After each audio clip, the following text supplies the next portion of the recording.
lo que vamos a ver hoy, lo van a ver ustedes, es la mitad, las primeras 10 entrevistas de las 20, y sin más prolegómenos, le voy a pedir a doña Enriqueta Cabrera que se haga cargo a partir de este momento de la presentación sintética del contenido de este primer volumen. En primer lugar, yo quisiera comenzar por agradecer esta muy interesante, fructífera colaboración entre el Sistema de Radio y Televisión Mexiquense, la Fundación Miguel Alemán y la Coordinación de Bicentenario del Estado de México para poder hacer la edición de estas entrevistas que, como les decía Alejandro, fueron transmitidas en el programa Palabra Escrita.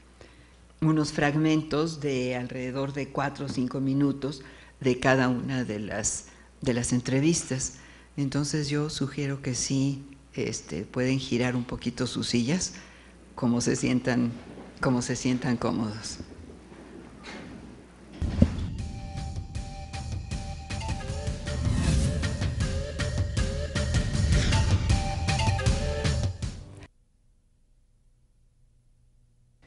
Existen muchas maneras de conmemorar las gestas importantes de nuestra historia, como lo son el bicentenario del inicio de la independencia y el centenario del inicio de la Revolución Mexicana. Pero sin duda, una que ha resultado ser bastante original fue la que dio la editorial Grijalbo conjuntamente con el destacado historiador José N. Iturriaga. Invitaron a 20 historiadores, abogados, escritores y poetas a sostener un diálogo imaginario con 20 personajes de la historia de México. Y participaron de manera directa en la independencia y en la Revolución Mexicana. Imagínese usted su personaje favorito. Esta serie, Charlas de Café, está integrada por 20 libros breves y amenos, construidos con una imaginación literaria y rigor histórico, en los que cada autor se encuentra con algún personaje de nuestra historia y le plantea interrogantes acerca de su vida.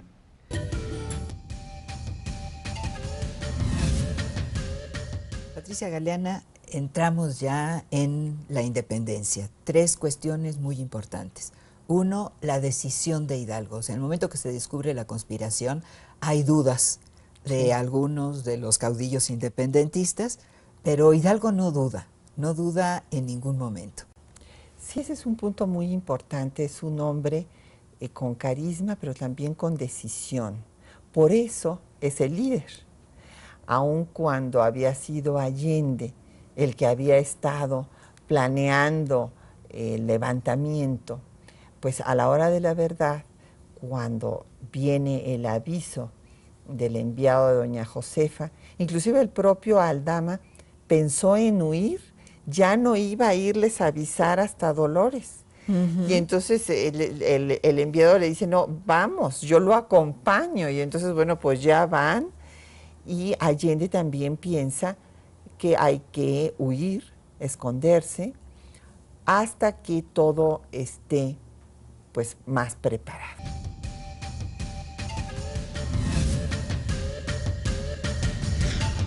Y bueno, pues Ángeles, estábamos ya en el momento en que se descubre la conspiración, ¿no? Sí.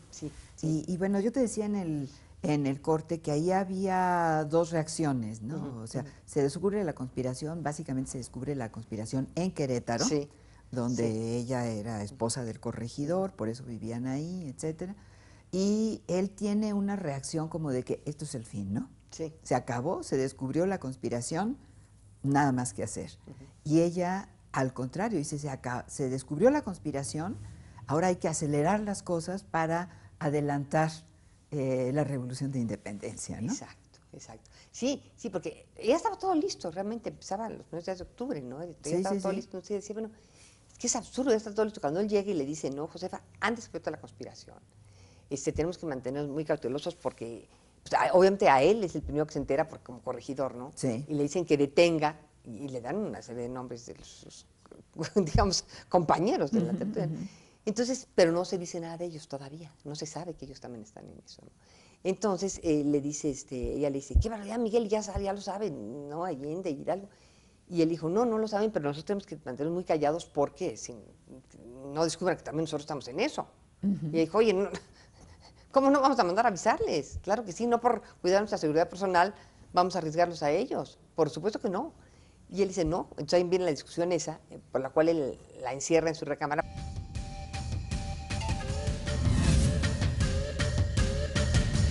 Y bueno, Vicente Guerrero es un héroe intachable de nuestra historia, ¿no? En la política tan complicada de la guerra y de los primeros años de la independencia, su comportamiento fue impecable, siempre su modestia, su interés por promover las causas populares, su gran habilidad militar, su inteligencia, que de ser un campesino, arriero era. Un arriero, ¿no? Dicen que pertenecía a la clase de los labradores, ¿no? Se elevó a ser comandante militar del sur y eventualmente presidente de la República.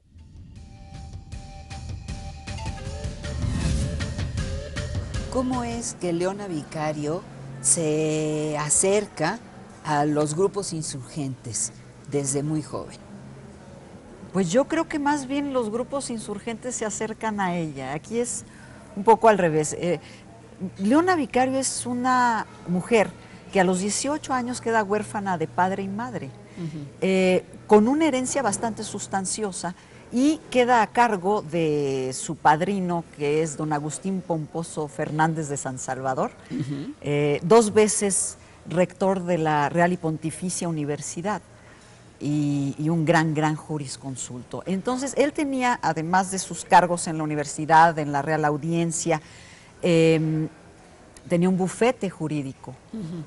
Y es allí donde Leona Vicario va a conocer a Andrés Quintana Roo, porque Andrés Quintana Roo vino de Mérida a estudiar lo que se llamaba bachillerato, pero un poco más bien universidad, a la Universidad Pontificia, y era alumno de don Agustín Pomposo Fernández de San Salvador. Entonces, cuando Quintana Roo, entra en el bufete jurídico y está un poco al cuidado, a la tutoría de don Agustín Pomposo Fernández de San Salvador, es cuando conoce a Leona Vicario. Yo escogí Iturbide, porque quizás se me da más la controversia, la crítica, que simplemente, bueno, repasar todos los méritos de grandes héroes que tenemos y que admiro muchísimo.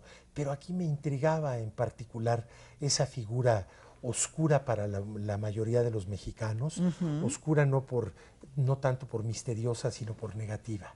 Sí. Por otro lado, algunos mexicanos, que los hay, que admiran a Iturbide y lo ven en efecto como si hubiera sido el libertador de la patria. Lo escogí por ese motivo, para profundizar en este personaje controversial ciertamente. Y por otra parte, porque también hay una corriente de historiadores contemporáneos, más de casa que de fuera, y que les ha dado por tratar de reivindicar sería más correcto decirlo, a personajes como Iturbide.